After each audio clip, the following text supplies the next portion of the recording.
Hello dear student, हमने 5 अध्याय complete कर लिया है और आज देखेंगे अध्याय 6 को। ठीक है, तो हमारे 6 अध्याय का जो नाम है वो है संसाधन। ठीक है, तो इसमें देखेंगे पाठ के सार। और डियर स्टूडेंट, अभी तक चैनल को सब्सक्राइब नहीं किए हैं तो प्लीज़ सब्सक्राइब कर लीजिए और वीडियो अच्छी लगेगी तो लाइक कमेंट जरूर कर दीजिएगा। ठीक है, तो चलिए स्टार्ट करते हैं। पाठ के सार को देखेंगे। तो पाठ का सार में जो है वो है संसाधन, जिसका अर्थ, परिभाषा और वर्गीकरण पढ़ेंगे, और संसाधनों का सदुपयोग पढ़ेंगे, संसाधनों का संरक्षण। ठीक है, और अधिगम के उद्देश्य की बात करें तो इस पाठ के अध्ययन के पश्चात जो विद्यार्थी है संसाधन को परिभाषित कर पाएंगे, संसाधनों के सदुपयोग का महत्व समझ पाएंगे, संसाधनों का वर्गीकरण कर पाएंगे और विभिन्न सामुदायिक संसाधनों के संरक्षण के महत्व पर समझ बना पाएंगे। ठीक है, तो चलिए नेक्स्ट देखते हैं। ये केस स्टडी है, इसको छोड़ देते हैं और परिचय के यहाँ से हम लोग स्टार्ट करते हैं। तो डियर स्टूडेंट, परिचय है कि संसाधन वे वस्तु, उपकरण, सामुदायिक सुविधाएं, प्राकृतिक चीजें, निहित गुण आदि हैं जिनका प्रयोग हम अपने लक्ष्यों को प्राप्त करने के लिए करते हैं, जैसे व्यक्तिगत कौशल, योग्यताएं, विद्यालय, पुस्तकालय, पानी, ईंधन, वाहन आदि जो है संसाधन कहलाते हैं। ठीक है डियर स्टूडेंट, संसाधनों का वर्गीकरण देखेंगे। संसाधन जो है 3 प्रकार से वर्गीकृत किया गया है। एक है, पहला जो है मानव संसाधन, दूसरा है गैर मानव या भौतिक संसाधन और तीसरा है सामुदायिक संसाधन। ठीक है, तो पहले मानव संसाधन को देखेंगे। तो मानव संसाधन में है समय, 1 सेकेंड, 1 मिनट, 1 घंटा, 1 दिन, 1 सप्ताह, जीवन काल। ठीक है, फिर है नेक्स्ट ऊर्जा, कार्य करने में जो लगी ऊर्जा है वो मानव संसाधन है। तीसरा है आपका दक्षता या योग्यता, गाने, नाचने आदि में दक्षता, ये मानव संसाधन है। विचार परिवर्तन को स्वीकार करने की इच्छा, ये जो है ये मानव संसाधन के अंतर्गत आते हैं। याद कर लीजिएगा या नोटबुक लेकर बैठे हैं तो नोट कर लीजिएगा। दूसरा है गैर मानव भौतिक संसाधन, तो इसमें आ जाएगा धन, बचत, निवेश, आय। दूसरा है सामान, वाहन, कंप्यूटर, टोपी, बैग इत्यादि जो हैं ये भौतिक संसाधन है। संपत्ति, घर, दुकान, जमीन, खेत आदि जो भी है ये भौतिक संसाधन या इसे गैर मानव संसाधन भी कहते हैं। सामुदायिक संसाधन की बात करें तो विद्यालय, सड़कें, पार्क, बिजली, पानी, चिकित्सालय, रेलवे स्टेशन, ईंधन, जल इत्यादि जो है ये सामुदायिक संसाधन कहलाते हैं। ठीक है, इतना क्लियर है। तो नेक्स्ट देखते हैं। नेक्स्ट है मानव संसाधन। ठीक है, तो डियर स्टूडेंट, मानव संसाधन किसे कहते हैं?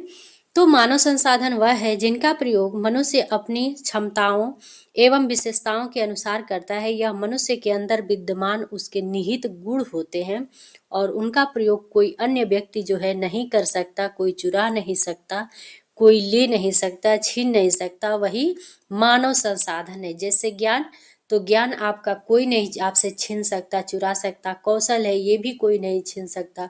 समय को भी आपका जो समय है उस समय को भी कोई चुरा नहीं सकता, कोई छीन नहीं सकता।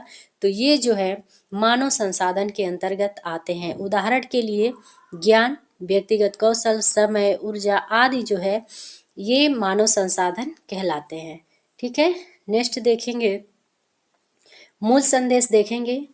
तो डियर स्टूडेंट, पहला है समय को व्यर्थ नहीं करना चाहिए। ठीक है, और दूसरा है प्रत्येक मनुष्य के पास एक दिन में 24 घंटे होते हैं। ठीक है, सभी के पास 24 घंटे ही होते हैं, लेकिन आपका जो समय उस 24 घंटे के अंदर आपने जो कुछ भी अर्जित कर लिया है वो समय आपका है, वो कोई और नहीं ले सकता है। ठीक है, तो प्रत्येक मनुष्य के पास एक दिन में 24 घंटे ही होते हैं। और तीसरा है किसी भी कार्य को पूरा करने के लिए समय का सदुपयोग करना चाहिए। समय के प्रबंधन के लिए समय योजना बनानी चाहिए। ठीक है, समय योजना में प्रतिदिन करने वाले कार्यों की सूची व उन्हें करने को का निश्चित समय लिखा जाता है, जिससे सभी कार्य समय पर पूरा कर सकें। ठीक है, अब आगे देखेंगे। आगे है भौतिक या गैर संसाधन। ठीक है, इसको देखेंगे। तो डियर स्टूडेंट, गैर मानव भौतिक संसाधन वह वस्तुएं हैं जिन्हें मानव संसाधनों की सहायता से प्राप्त किया जा सकता है। यह वे भौतिक वस्तुएं हैं जो हमें लक्ष्यों की पूर्ति करने में सहायता करती हैं। इनका हम आदान प्रदान कर सकते हैं। तो ठीक है, इनका आदान प्रदान संभव है। इनकी सहायता से हम अन्य संसाधनों को भी प्राप्त कर सकते हैं। ठीक है, जैसे उदाहरण के लिए धन है, संपत्ति है, भौतिक वस्तुएं हैं आदि। धन भी हम ले सकते हैं, दे सकते हैं। ठीक है, संपत्ति भी हम ले सकते हैं, दे सकते हैं। तो ये भौतिक संसाधन में आते हैं, याद रखिएगा। अब नेक्स्ट देखते हैं हम, ये क्रियाकलाप है। मूल संदेश में देखेंगे तो डियर स्टूडेंट, पहला है धन का उपयोग कर भौतिक वस्तुओं को हम प्राप्त कर सकते हैं। दूसरा है कंप्यूटर के उपयोग द्वारा ज्ञान अर्जित हम कर सकते हैं, और समय और ऊर्जा की बचत भी हम कर सकते हैं। ठीक है, अब अगला देखेंगे, नेक्स्ट है हमारा सामुदायिक संसाधन। तो सामुदायिक संसाधन समुदाय अथवा सरकार द्वारा प्रदान की गई वे सुविधाएं हैं जो सभी नागरिकों के लिए समान रूप से उपलब्ध होती है। ठीक है, सभी के लिए सामान्य रूप से उपलब्ध होती है।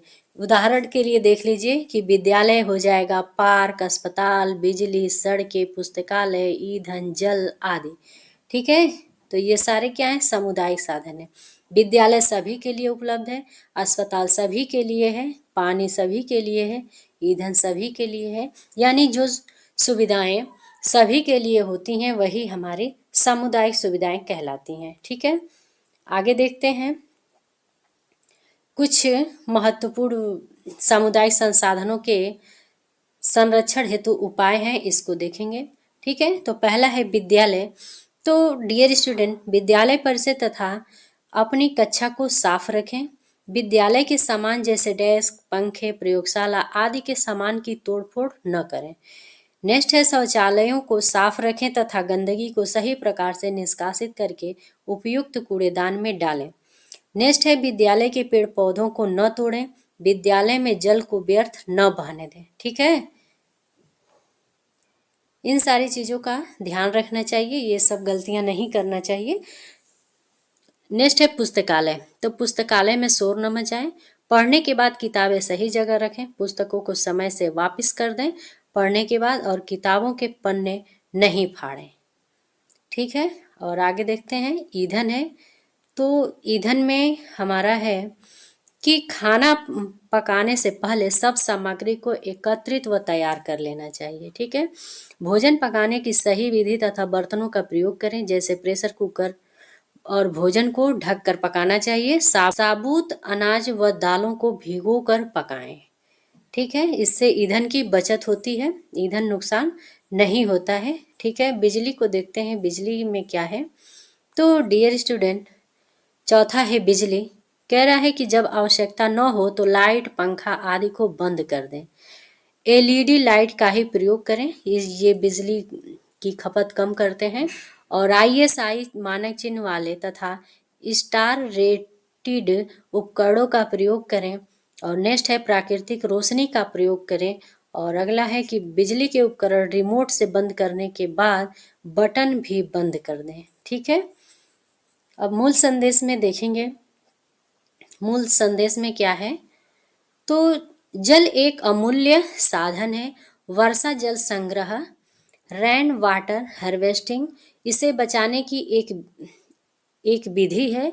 हम वर्षा के जल को अपने घर, परिवार, सामुदायिक परिसरों में सही प्रकार से संग्रहित करके भूमिगत जल को संरक्षित कर सकते हैं। ठीक है, डियर स्टूडेंट, अगला देखेंगे संसाधनों का सदुपयोग। ठीक है, संसाधनों का सदुपयोग में देखेंगे तो हमारा है कि संसाधनों का सदुपयोग अत्यंत महत्वपूर्ण है, क्योंकि बहुत से संसाधन सीमित हैं। इनका प्रयोग समझदारी से ही करना चाहिए। ठीक है, और संसाधनों का इस प्रकार इष्टतम उपयोग होना चाहिए ताकि वह आगे आने वाली पीढ़ी के उपयोग के लिए भी उपलब्ध रहे। ठीक है, इनके संरक्षण सदुपयोग हेतु हमें निम्न उपायों को सुनिश्चित करना होगा। देखिए क्या है। पहला है कि संसाधनों को व्यर्थ ना करें तथा इन्हें अपनी निजी संपत्ति की भांति समझें। जैसा कि इस फिगर में देख रहे होंगे कि पेड़ पौधों का अंधाधुंध कटाई चल रही है, तो इससे हमारे आने वाली पीढ़ी या हम भी हैं तो हमें भी इससे नुकसान पहुंच रहा है कहीं ना कहीं। तो इसलिए हमें इन संपत्ति को संरक्षण करके रखना चाहिए, अपने आगे वाली पीढ़ी, आने वाले भविष्य, जो आने वाली पीढ़ी है उनके अगले भविष्य के लिए रखना चाहिए। ठीक है, अब आगे देखते हैं आगे क्या कह रहा है। तो डियर स्टूडेंट, प्राकृतिक संसाधन सीमित है, इनका सावधानी पूर्वक प्रयोग करें। ठीक है, जो प्राकृतिक संसाधन होते हैं ये सीमित मात्रा में होते हैं, तो इनका आप सावधानी पूर्वक प्रयोग करें। पेड़ लगाएं और वनों की रक्षा करें। बच्चों को सामुदायिक संसाधनों का महत्व भी बताएं। साफ सफाई रखने की आदत डालें। जन समुदाय को संसाधन के संरक्षण के लिए शिक्षित तथा जागरूक करें। संसाधनों का विवेकपूर्ण उपयोग करें। जब संभव हो तब संसाधनों के विकल्पों का प्रयोग करें। ठीक है, आगे देखते हैं कि संसाधनों की व्यवस्था करने के लिए आवश्यकता है क्योंकि, ठीक है, इसको देखेंगे।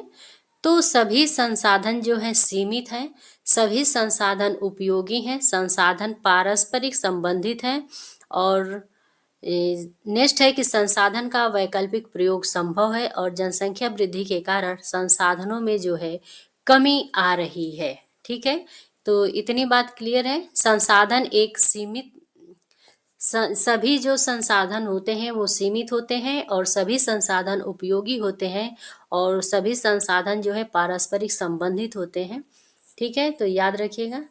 नेक्स्ट देखते हैं हमने क्या सीखा। ठीक है, नेक्स्ट है हमने क्या सीखा। तो डियर स्टूडेंट, संसाधनों के उचित प्रयोग द्वारा हम अपने जीवन में विभिन्न कार्यों को पूर्ण कर सकते हैं। संसाधनों को निम्न प्रकार से वर्गीकृत किया गया है। ठीक है, पहला है मानव संसाधन। मानव संसाधन वे है जो कोई चुरा नहीं सकता, कोई छीन नहीं सकता, जैसे ज्ञान, समय, ऊर्जा आदि है। ठीक है, और गैर मानव भौतिक संसाधन में आपका संपत्ति, धन, भौतिक वस्तुएं आदि आती हैं। और तीसरा है सामुदायिक संसाधन। तो पार्क, विद्यालय, जल, बिजली, ईंधन आदि जो है सामुदायिक संसाधन में आते हैं। ठीक है, और नेक्स्ट है कि मानव संसाधन व्यक्ति की अपनी क्षमताएं, निहित गुण, कौशल एवं विशेषताएं हैं। ठीक है, और गैर मानव संसाधन की सहायता से अन्य संसाधनों को हम प्राप्त कर सकते हैं। और सामुदायिक संसाधन जो है सभी नागरिकों को समान रूप से उपलब्ध होते हैं। और अगला है हमारा कि संसाधनों का सदुपयोग महत्वपूर्ण है, इनका प्रयोग समझदारी से हमें करना चाहिए, अनावश्यक प्रयोग नहीं करना चाहिए। ठीक है, अब नेक्स्ट है मूल्यांकन। तो ये था हमारा छोटा सा चैप्टर, और लगभग ये संसाधन का जो चैप्टर है हमारा समाप्त हो गया। तो डियर स्टूडेंट, बने रहिएगा। डेली का ये जो भी होम साइंस के लिए इम्पोर्टेंट क्लासें हैं इनको देखते रहिए। देखिए हमारा संसाधन जो चैप्टर है हमने अच्छे से इसे कवर कर लिया, लेसन 6 को। ठीक है, और चैनल को अभी तक सब्सक्राइब नहीं किए हैं तो प्लीज़ सब्सक्राइब कर लीजिए, और वीडियो अच्छी लगी है तो लाइक कर लीजिएगा। ठीक है, मिलते हैं नेक्स्ट वीडियो में, तब तक के लिए थैंक यू सो मच।